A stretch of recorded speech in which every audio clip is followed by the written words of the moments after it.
ಸೀನಪ್ಪನಹಳ್ಳಿ ಕಾಲೋನಿಗೆ ಯಾವತ್ತಾದ್ರೂ ಬಂದಿದ್ಯಾನಪ್ಪ? ಯಾರು ಜನ ನೀನ್ ನೋಡೇ ಇಲ್ಲ ಅಂತಾರೆ. ಇಮ್ಮಿಡಿಯೇಟ್ಲಿ ನೀವು ಬರ್ಬೇಕಿಲ್ಲಿ ಬಂದು. ಈಗ ಅವ್ರಿಗೆ ಮೊದಲು ಶೌಚಾಲಯ ನೋಡಿದ್ಯೇನಪ್ಪ ನೀನು? ಬಂದಿದೀನಿ ಅಂತೀಯಲ್ಲ, ನೀವು ನಾವು ಹಂಗ್ ಬದುಕ್ತೀವಾ? ನೀವು ನಾವು ಹಂಗೆ ಬದುಕ್ತೀವಾ? ಉತ್ತರ ಕೊಡು. ನೀವು ನಾವು ಹಿಂಗೆ ಬದುಕ್ತೀವಾ? ಇಲ್ಲ ಅಲ್ವಾ? ಮತ್ತೆ ನೀವು ಸರ್ಕಾರದಲ್ಲಿ ಕೆಲ್ಸಕ್ಕಿದ್ದೀರಲ್ಲಪ್ಪ, ನಿಮ್ ಜವಾಬ್ದಾರಿ ಏನಪ್ಪಾ? ನೋಡಪ್ಪ, ಒಂದ್ ಮಾತು ಹೇಳ್ತೀನಿ ನಿನಗೆ, ಅನ್ಆಥರೈಸ್ ಕಟ್ಕೊಳ್ಳೋದು ಮುಖ್ಯ ಅಲ್ಲ ನಿನಗೆ.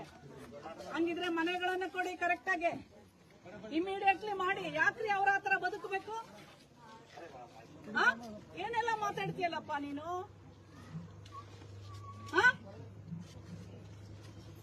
ಅವ್ರಿಗೆ ಸರಿಯಾಗಿ ಮಂಜೂರಾತ್ ಮಾಡಿಸ್ಕೊಡೋದಿಲ್ಲ.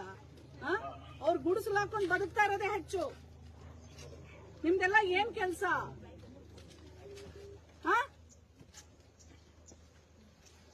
ನೀವು ಇಮ್ಮಿಡಿಯೇಟ್ಲಿ ಆಕ್ಟ್ ಮಾಡ್ಲಿಲ್ಲ ಅಂದ್ರೆ ನಿಮಗ್ ಸಮನ್ ಮಾಡ್ತೀನಿ. ಇಮ್ಮಿಡಿಯೇಟ್ಲಿ ನೀನು ಬರ್ಬೇಕೀಗ.